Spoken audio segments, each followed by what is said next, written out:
প্রিয় ভাই ও বোনেরা, ক্ষণিকের জন্য দুনিয়ার সব ব্যস্ততা ভুলে যান। মনে করুন আপনার হাতে এমন একটি আংটি তুলে দেওয়া হলো যা আপনাকে দুনিয়ার রাজা বানাতে পারে, কিন্তু শর্ত হলো বিনিময়ে আপনাকে আপনার ঈমান বিক্রি করে দিতে হবে। আপনি কি করবেন? আজকের গল্পটি কোনো সাধারণ রূপকথা নয়, এটি নফসের বিরুদ্ধে জিহাদের গল্প। এটি এমন দুই বন্ধুর গল্প যাদের ভালোবাসা দেখে আসমানের ফেরেশতারাও হয়তো দোয়া করেছিলেন।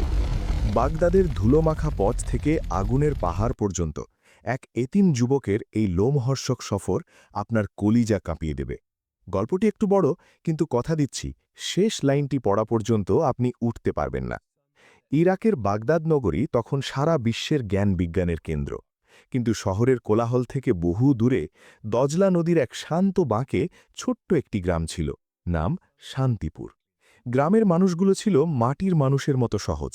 তাদের ঘুম ভাঙত ফজরের আজানে, আর দিন শেষ হতো এশার নামাজ দিয়ে। এই গ্রামে বাস করত এক এতিম যুবক, নাম ফাহিম। ফাহিমের বয়স ২০-এর কোঠায়। ছোটবেলায় মহামারীতে মা বাবাকে হারিয়ে সে বড় হয়েছে তার চাচা বিলালের কাছে। ফাহিম ছিল খুব লাজুক, শান্ত এবং আল্লাভীরু। দুনিয়ার কোনো জটিলতা সে বুঝত না। তার জগৎ ছিল তার ছোট্ট ভর, গ্রামের মসজিদ আর চাচার খেদমত করা। চাচা বিলাল ছিলেন গ্রামের এক বিস্ময়। তার বয়স ১০০ ছাড়িয়ে গেছে, কিন্তু এখনও তিনি সোজা হয়ে হাঁটেন। তবে গ্রামের মুরব্বীরা বলতেন বিলালের যৌবনকাল ছিল রহস্যে ঘেরা। তিনি ব্যবসা ও ইলম অর্জনের জন্য বহু দেশ ঘুরেছেন, কিন্তু গত ৬০ বছর ধরে তিনি আর গ্রাম ছেড়ে কোথাও যাননি। তিনি যেন কিছু একটা থেকে পালাচ্ছেন অথবা কিছু একটা লুকাচ্ছেন। দিনটি ছিল শুক্রবার। জুমার নামাজের পর বিলাল ফাহিমকে নিজের ঘরে ডাকলেন। ঘরের দরজা জানালা বন্ধ করে দিলেন। বিলালের চেহারা ছিল ফ্যাকাশে, কপালে ঘাম। তিনি কাঁপা কাঁপা হাতে একটি ছোট্ট চামড়ার থলি বের করলেন। ফাহিম, কাছে এসো, বিলাল ফিসফিস করে বললেন। ফাহিম চাচার হাঁটুতে হাত রেখে বসল। চাচা, আপনার শরীর কি খারাপ? না বাবা, শরীর নয়, রুহ ছটফট করছে। আমার ডাক এসে গেছে। আমি আর বেশি দিন নেই। আমি হজ করার নিয়ত করেছি। শেষ নিঃশ্বাস মক্কার মাটিতে ফেলতে চাই, কিন্তু যাওয়ার আগে এই আমানত তোমাকে দিতে চাই। বিলাল থলি থেকে বের করলেন একটি স্বর্ণের আংটি।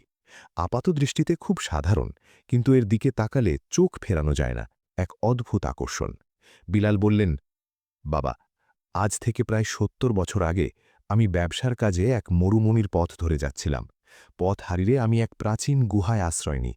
সেখানে আমি এই আংটিটি পাই। আমি জানতাম না এটি কি, কিন্তু এটি হাতে নেওয়ার পর থেকে আমি অনুভব করলাম আমার বয়স বাড়ছে না, আমার ক্লান্তি আসছে না। কিন্তু সবচেয়ে ভয়ের বিষয় হল আমার নামাজে মন বসে না। সবসময় মনে হয় আমিই সবার চেয়ে সেরা। আমার ভেতর অহংকার বা তাকাব্বুর বাসা বাঁধতে শুরু করল।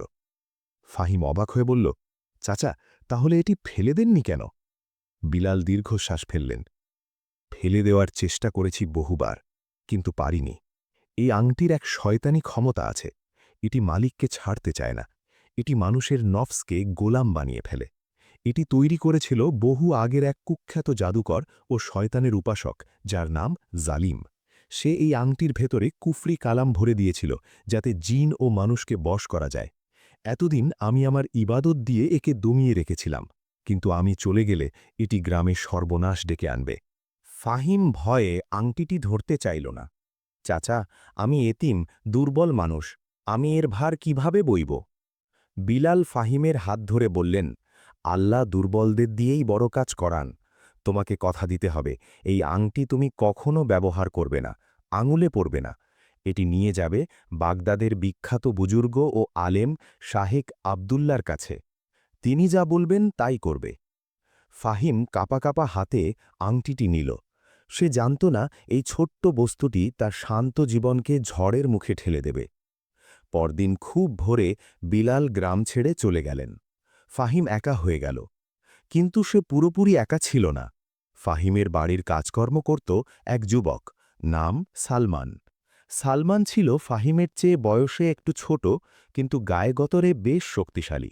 সালমান লেখাপড়া জানত না, একটু বোকা কিসিমের, কিন্তু তার মনটা ছিল স্বচ্ছ পানির মতো। ফাহিমকে সে ভাইজান বলে ডাকত এবং তার জন্য জীবন দিতেও প্রস্তুত ছিল। ফাহিম যখন আংটিটি লুকিয়ে রাখছিল, তখন জানালা দিয়ে সালমান সব দেখে ফেলেছিল। সে কিছু না বুঝেই বুঝেছিল তার ভাইজান বড় কোনো বিপদে আছে। ফাহিম দেরি না করে বাগদাদের উদ্দেশ্যে রওনা হল, সাথে সালমানও জেদ করে চলল। বাগদাদের বড় মাদ্রাসায় গিয়ে তারা শাহেক আবদুল্লার সাথে দেখা করল। শাহেক আবদুল্লা ছিলেন আল্লাহর অলি, তার চেহারায় নূরের আভা। আংটিটি দেখামাত্র শাহেক চমকে উঠলেন। তিনি একটি মাটির পাত্রে আগুন জ্বালালেন এবং বিসমিল্লা বলে আংটিটি আগুনের মধ্যে ফেলে দিলেন। কিছুক্ষণ পর তিনি চিমটা দিয়ে আংটিটি তুললেন। আশ্চর্যের বিষয়, আংটিটি গরম হয়নি, কিন্তু এর গায়ে আরবি হরফের মতো কিছু লেখা ভেসে উঠল। শাহেক পড়লেন, এক আংটি আধার আনে, ঈমান করে চুরি, জাহান্নামের আগুন ছাড়া সবই মিথ্যে জুরি। শাহেক গম্ভীর হয়ে বললেন, ফাহিম, বিপদ আমাদের ঘাড়ের উপর। সেই প্রাচীন জাদুকর জালিম, যাকে সবাই মৃত ভাবত, সে আবার জেগে উঠেছে। সে তার হারানো আংটি খুঁজছে। যদি এই আংটি তার হাতে পড়ে, তবে সে জিন এবং শয়তানি শক্তি দিয়ে পুরো মুসলিম বিশ্ব ধ্বংস করে দেবে।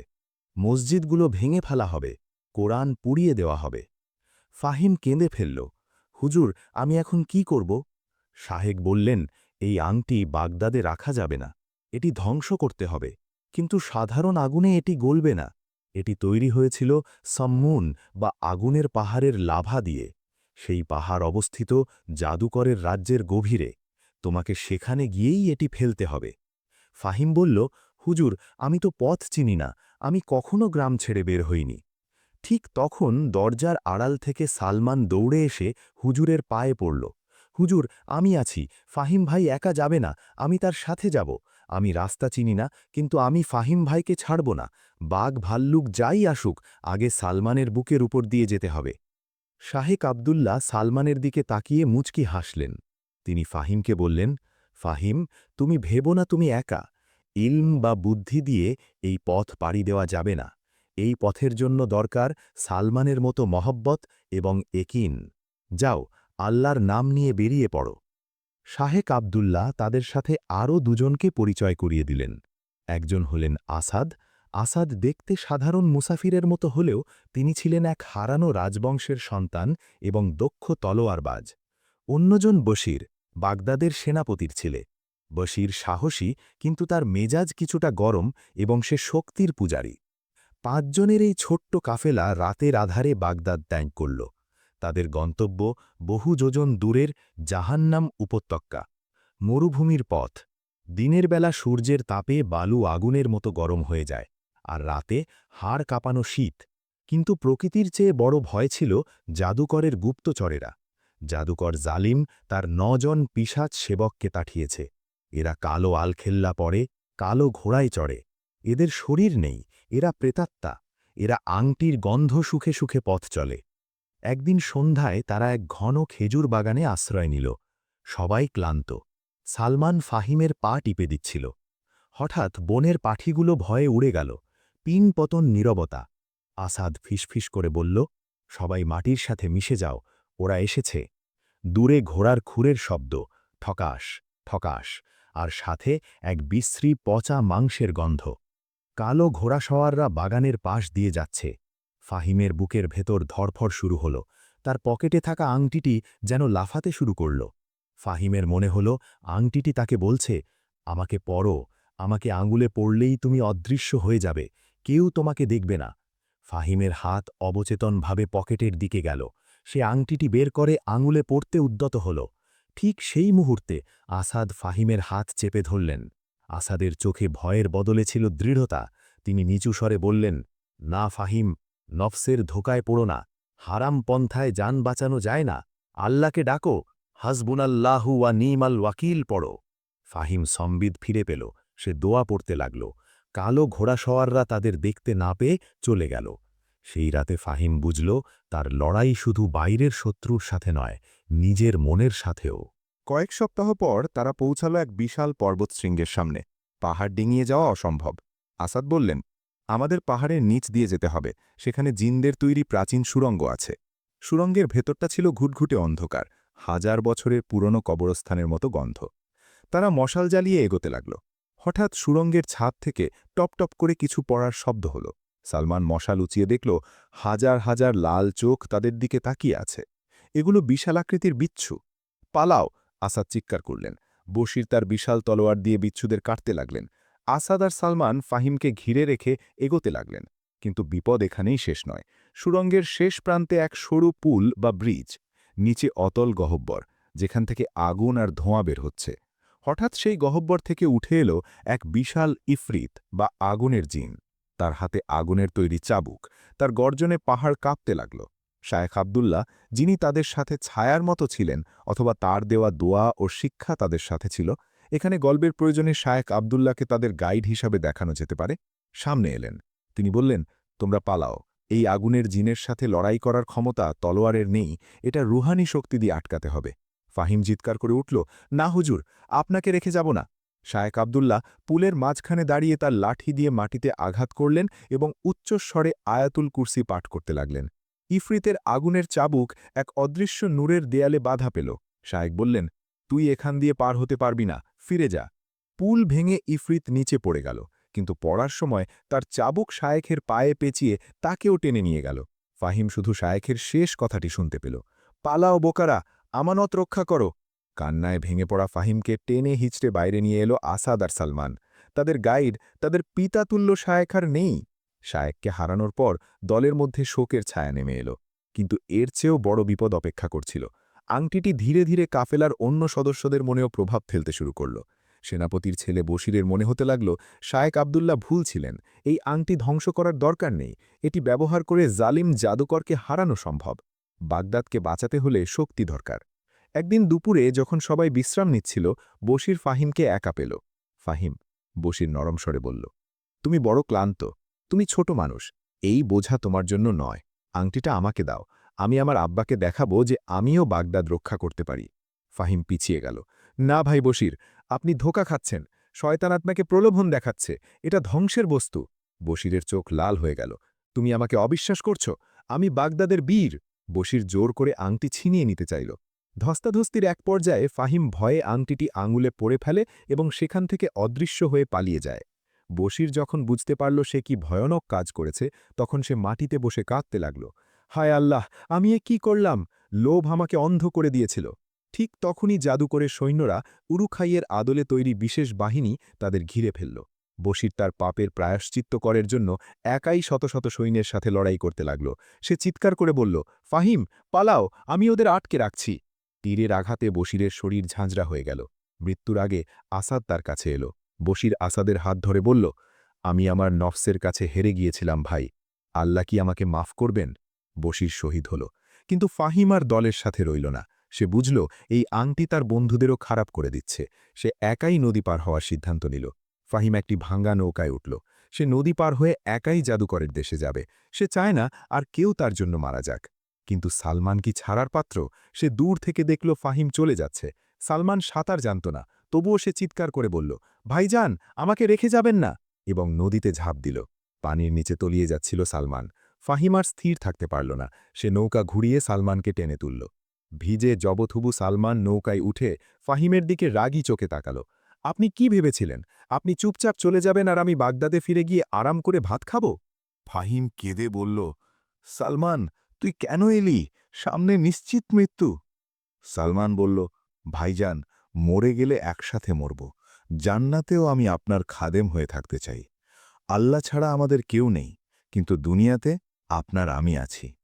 দুই বন্ধু একে অপরের ভরসা হয়ে অন্ধকার রাজ্যের দিকে নৌকা বাইতে লাগল। পাথুরে পাহাড়ে তাদের পিছু নিল এক অদ্ভুত কদাকার প্রাণী।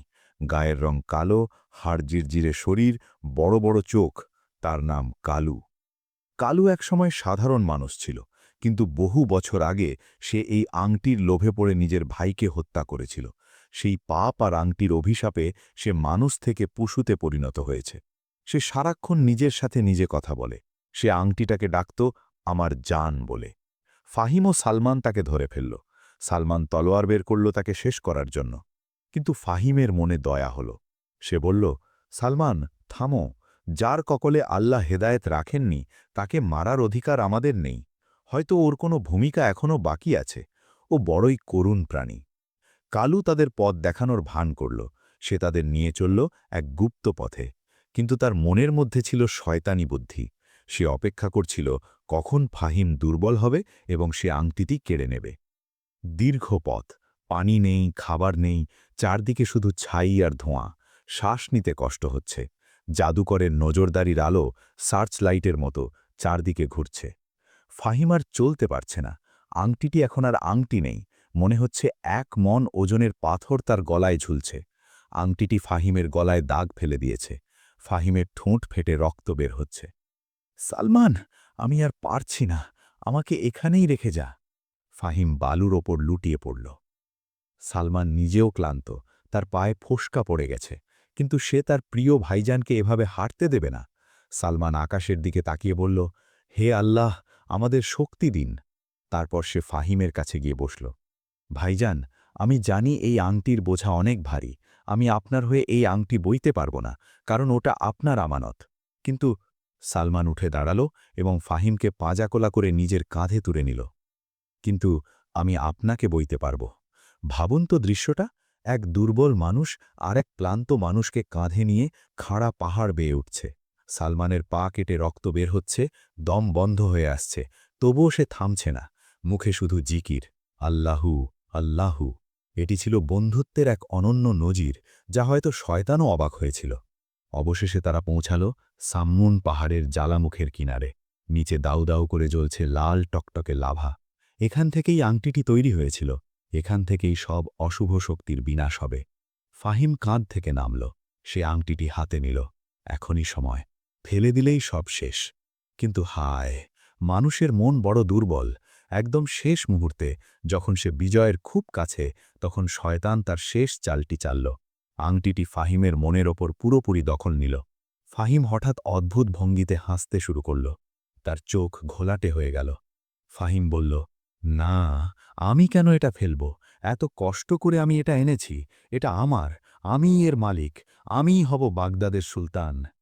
সালমান চিৎকার করে উঠল, না ফাহিম ভাই, ওটা ফেলে দিন, শয়তানের ধোঁকায় পড়বেন না। ফাহিম শুনল না, সে আংটিটি আঙুলে পড়ে ফেলল। সাথে সাথে সে অদৃশ্য হয়ে গেল। জাদুকর জালিম টের পেল তার আংটি কোথায়। সে তার নজর সেদিকে ঘুরাল। তার পিশাচ বাহিনী পাহাড়ের দিকে ছুটে আসতে লাগল। ঠিক সেই মুহূর্তে আড়াল থেকে ঝাঁপিয়ে পড়ল কালু। সে অদৃশ্য ফাহিমের ওপর হামলে পড়ল। দুজনে ধস্তাধস্তি করতে লাগল খাদের কিনারে। কালু ফাহিমের আঙুল কামড়ে ধরে আংটিসহ আঙুলটি ছিঁড়ে নিল। আংটি পেয়ে কালু খুশিতে পাগল হয়ে গেল। সে আংটিটি আকাশের দিকে তুলে নাচতে লাগল, পেয়েছি, আমার জান, আমার কলিজা। কিন্তু পাপ তাকে ছাড়ল না। নাচের তালে পা পিছলে কালু সোজা জ্বলন্ত লাভার গহ্বরে পড়ে গেল। না! কালুর চিৎকার আগুনের গর্জনে মিলিয়ে গেল। আংটিটি লাভার সংস্পর্শে আসতেই গলে গেল। সাথে সাথে এক বিকট শব্দ হল, পাহাড় কাঁপতে লাগল। জাদুকর জালিমের কালো জাদুর শক্তি শেষ হয়ে গেল। তার দুর্গ তাসের ঘরের মতো ধসে পড়ল। তার সৈন্যরা, যারা জাদুর বলে বেঁচেছিল, তারা ভয়ে পালাতে লাগল অথবা মারা গেল। ফাহিম তার জ্ঞান ফিরে পেল। তার হাতে আঙুল নেই, রক্ত পড়ছে, কিন্তু তার বুকের ওপর থেকে যেন পাহাড় সরে গেছে। সে সালমানের দিকে তাকিয়ে কান্নায় ভেঙে পড়ল। আমাকে মাফ করে দিস ভাই, আমি শেষ মুহূর্তে হেরে গিয়েছিলাম। সালমান তার কপালে চুমু খেয়ে বলল, আপনি হারেননি ভাইজান, আমাদের কাজ ছিল চেষ্টা করা, ফয়সালা আল্লাহর। আল্লাহ কালুকে ওসিলা হিসেবে ব্যবহার করেছেন। পাহাড় ফেটে লাভা ধেয়ে আসছিল। তারা দুজন একটি বড় পাথরের খণ্ডে আশ্রয় নিল। চারদিকে শুধু আগুন। তারা ভাবল, এটাই শেষ। তারা শাহাদাত আঙুল অন্য হাতের তুলে কালেমা পড়তে লাগল। ঠিক তখনই আসমান চিরে নেমে এলো বিশাল ঈগলের দল। তাদের পিঠে চড়ে আছেন, কে জানেন, শায়েখ আবদুল্লাহ। তিনি মারা যাননি। আল্লাহ তাকে অলৌকিকভাবে রক্ষা করেছিলেন এবং তিনি এখন তাদের উদ্ধার করতে এসেছেন। যুদ্ধ শেষ হল। বাগদাদে শান্তি ফিরে এলো। আসাদ হলেন বাগদাদের ন্যায়পরায়ণ শাসক। সবাই ফাহিম ও সালমানকে বীরের মর্যাদা দিল। মানুষ তাদের নামে কাসিদা বা কবিতা গাইতে লাগল। কিন্তু ফাহিম আর আগের মতো নেই। সে এখন চুপচাপ থাকে। সে বুঝেছে, দুনিয়ার ক্ষমতা, টাকা পয়সা, সম্মান সবই মরীচিকা। আসল শান্তি আল্লাহর রাস্তায়। একদিন ফাহিম সালমানকে বলল, সালমান, চল আমরা আমাদের সেই শান্তিপুর গ্রামে ফিরে যাই। এই রাজপ্রাসাদ আমার দম বন্ধ করে দেয়। তারা দুজন আবার গ্রামে ফিরে এলো। ফাহিম বাকি জীবন আল্লাহর ইবাদত ও লেখালেখিতে কাটিয়ে দিল। আর সালমান, সে বিয়ে করল, তার ঘর আলো করে সন্তান এলো। সালমান বুড়ো বয়সে তার নাতি নাতনিদের কোলে বসিয়ে আগুনের পাহাড়ের সেই গল্প শোনাত। গল্প শেষে সে তার নাতিদের বলত, দাদু ভাইরা, শোনো, আসল আংটি কোনো সোনার তৈরি বস্তু নয়। আসল আংটি হল আমাদের নফস বা কুপ্রবৃত্তি। এটা সব সময় আমাদের কানে কানে বলে, আমাকে মানো, আমি তোমাকে সুখ দেব। কিন্তু যে এটাকে জয় করতে পারে, সেই প্রকৃত বীর। আর মনে রেখো, ফাহিম একা পারতেন না যদি তার সাথে একজন সত্যিকারের বন্ধু না থাকত। জীবনে টাকার চেয়ে একজন ভালো বন্ধু অনেক বেশি দামি। সালমানের চোখে পানি চিকচিক করত, আর সে বিড়বিড় করে বলত, সব প্রশংসা আল্লাহর, যিনি আমাদের রক্ষা করেছেন। গল্পের শিক্ষণীয় দিক: ১. নাফসের সাথে যুদ্ধ। এটিই সবচেয়ে বড় জিহাদ। ফাহিমের যুদ্ধ ছিল নিজের লোভ ও অহংকারের বিরুদ্ধে। ২. সৎসঙ্গ। সালমানের মতো বন্ধু জান্নাতের পথ সহজ করে দেয়। বিপদে যে পাশে থাকে, সেই আসল বন্ধু। ৩. আমানত রক্ষা। চাচা বিলালের আমানত রক্ষা করতে গিয়ে ফাহিম জীবন বাজি রেখেছিল। ৪. আল্লাহর পরিকল্পনা। মানুষ ভাবে এক, হয় আর এক। কালুর মতো পাপীও আল্লাহর পরিকল্পনায় শয়তানের পতনের কারণ হতে পারে।